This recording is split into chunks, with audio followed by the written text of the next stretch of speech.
as time flies by, you'll open up your eyes wide. You feel it's gonna go your way. Hey, hey, it's a brand new day. Hey, hey, hey, it's a brand new day. One of the first jobs that I did back in the 80s when I moved to Spain was translating for law firms, and that time was a lot of people buying new homes, and I would translate the contracts with buying and selling contracts. It was years later I found out that's actually called conveyancing. Translating is not as simple as I speak English, and therefore as I speak Spanish I can translate. There is a lot more to it, which is why it's very important if you're doing anything particularly for business that you get it right. Companies like Charlotte's Lingo Translations are certainly highly recommendable. Lovely to meet you, Charlotte. Lovely to meet you. Obviously, Nice we to are be kindred here. spirits in our bright pink. Where are you from, Charlotte? I'm from Sweden. Sweden? Yes. That's an unusual name, Charlotte, no, for Sweden? Well, I mean, there is a Charlotte, it's pronounced differently in Sweden. Okay. It's called Charlotte. Charlotte. It sounds much nicer like that. Well, actually, Charlotte's a lovely name in itself. Have you been in Spain for a long time? This is 2002, so it's like 15, 16 years. Amazing how quickly it goes, huh? And did you immediately come here and open up your translation No, company? actually, I lived in London before, and that's when I set it up, 1997. I set up Lingo Translations there. And then I moved here, 2002, and just continued to run it here. It's funny because I've been here a long time and I actually hadn't heard of you before, and so many people ask me about translation companies, but not enough. Why do people think that just because you can speak a language you're good at doing translations? I get that almost every day. You know, my friend used to live in Italy for 3 years. Can she translate for you? And obviously it's no way, because I mean I work with about 350 translators that are placed all over the world, and they're all educated, they're qualified translators. Normally, often they have a university degree in translation. Because it really is a special art. I know that once when we started doing at the beginning the news on the TV Marbella in English, and we would get the translations in, and then Johnny and I would spend about an hour and a half translating the translations, and frequently I would say, can you give me the original Spanish and I'll just start again, it'll be quicker. And unfortunately, if people don't speak a language themselves, they don't know how to check for these errors. No, of course not. No, it's so underestimated. I mean, people really think that, you know, it's just easy peasy, but it's certainly not. So why did you get into this? What was the attraction for starting? Because it's very tricky if you don't dominate the languages yourself to know. Well, if you're I mean, I getting the right always thing. had an interest in languages, and I actually wanted to become an interpreter a long time ago, and so language has always been something I really love. And then I studied business and languages at university, so it was like sort of a good combination. Set up a business that deals with languages. Your website is very easy to understand, very clear, and I love the way that nowadays, from the difference when I started, but you go in and you just load the documents in, everything's very easy to understand. Yeah. But I think we fear translations because of the way they charge. So many words, 1,000 words, 10,000 words. We charge per 1,000 words. And that's kind of scary that people think it's like very expensive. But it's not. Explain why it's a cheap investment in the long run. Well, obviously, because if you go to Google Translate, for example, or if you have someone in your business, in your office, oh, she's Italian, she can do it, she can translate this document into Italian just because she happens to be Italian. But obviously it's far from enough, because you need that skill, you need the education, and you also need to be a good writer, because it's not only, I mean, first of all, you need to know the language, you need to be good at the grammar, the spelling, and you also have to have, you know how to write. I mean, you don't need to be a writer as such, but you need to have a way with words. Yes, if something's written poetically, you want to be able to capture the same feelings as... And then it's also the thing about localization. I mean, in Swedish we say one thing, and then if you're going to translate that into English, you need to adapt it to England, because this particular expression or this particular product might not exist in England, for example. It's very important to have good translations, particularly in business. Absolutely. Particularly in business. Yeah, but and you even could- if it's a menu. Yeah. It's amazing you go around Marbella, how many bad translations there are. Yeah. Quite amazing. Yeah. Well, it's lovely to meet you. Lovely to meet you. Nice to know that there are professional translation services available. And if you are doing something for your business, I can only really beg you to consider doing professional translations, because otherwise you're doing yourself a disservice. Yep. You get people giggling at you before you Yeah, started. exactly. You lose money. Yes, you and lose if it's money. something professional like legal or even selling houses and things, when I see it's badly translated, it just kind of puts in general It's not professional. that it's not professional. No. Exactly. So you are actually really doing yourself a disservice. Invest in a proper translation. Yeah. And it's not expensive if you look at it like that. Exactly. No, it's because everything you're presenting about yourself, first impressions really are lasting And that impressions. cost is nothing compared to your whole campaign. You produce a glossy brochure, you do lots of marketing, and then if you then try to save money on translation, Exactly. you know. I can only highly agree, because I've been there, done that, and I shouldn't have worn the t-shirt. Thank you, Charlotte. Thank you. Hello, I'm Rowan Lichfield from Laude San Pedro. Last week's sign was Bring on the Sun. One more time, Bring on the Sun. This week's sign is Put on your sun cream. One more time, Put on your sun cream.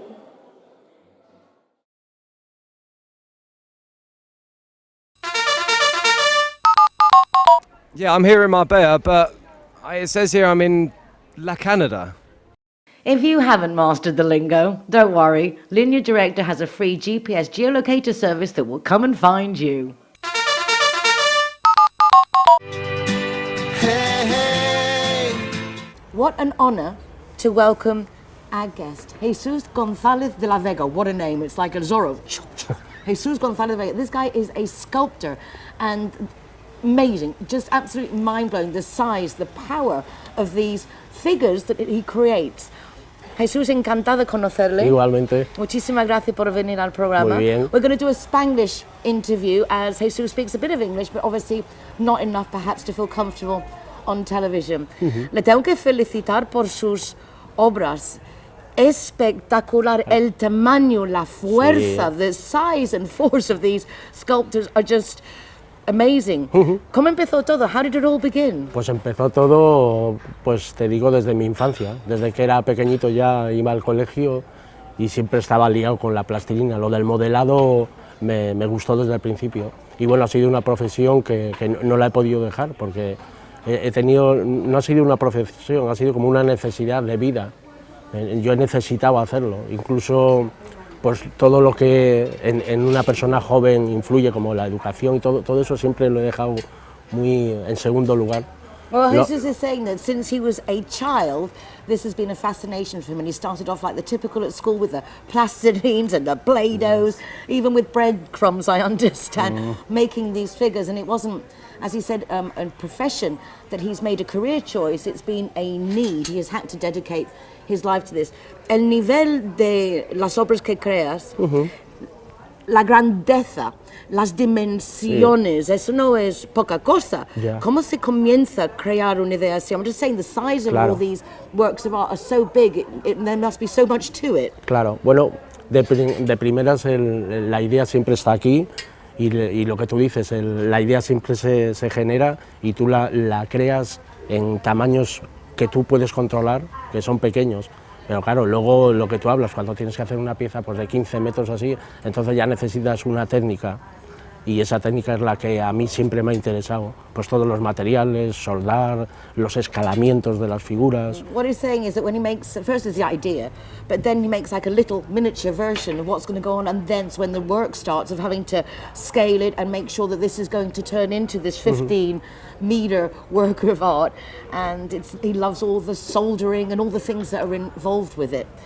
¿Has estudiado arquitectura? Did you study to be an architect or something? Porque las dimensiones Sí. es que tiene que ser muy específico. Everything has to be so precise. La arquitectura ha sido mi carrera frustrada. Pues siempre he querido, y tengo muchos amigos arquitectos a los que siempre les pido consejos, sobre todo en materiales y en forma de construcción, pero es demasiado técnica. Y yo, He's not an architect, a bit too technical for him, but fortunately he's got the friends in there who can give him the advice he needs Claro. when he needs para it. un artista, yo soy precisamente todo lo contrario, no soy técnico, yo soy creador. Entonces, cuando me pone lo de la técnica, estoy como más vago, me cuesta mucho He's más. not into the technique part, he likes the creative part and the developing part. Sí. The feeling that one gets looking at your works of art is a cross between Greece and superhero. It's like going, es como estar entre Grecia y Sí. el superhéroe. Sí. Porque son como Iron Man, ¿no?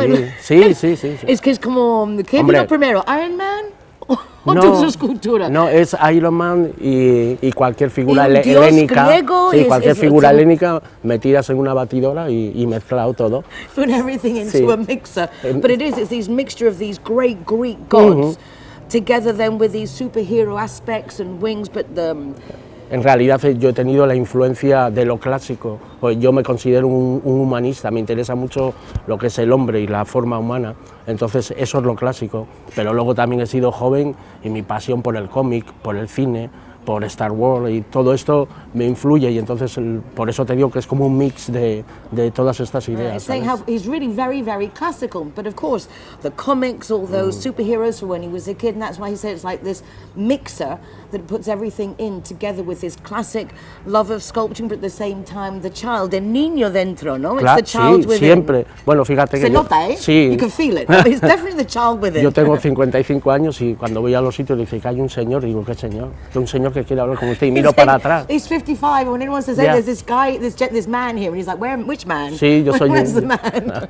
Entonces es muy difícil lo que tú estás diciendo, el mezclar lo clásico con lo moderno y que el conjunto funcione, que haya una armonía y que la gente se sienta atraída, porque yo, el tema de mis esculturas es, estoy acostumbrado, llevo toda mi vida haciendo exposiciones y lo que más me apasiona es ver cómo la gente se enfrenta a la obra en el momento del flash, de ¡pum!, la ven, sobre todo la reacción casi siempre es de sorpresa. Well, I was saying that what he most enjoys isn't even the creating of the pieces to exhibit, it's the people's reaction and watching that first reaction when they get to see one of his pieces. Tiene que tardar mucho desde concepción hasta realidad. ¿Cómo te aguantas? Porque te veo que no tiene mucha...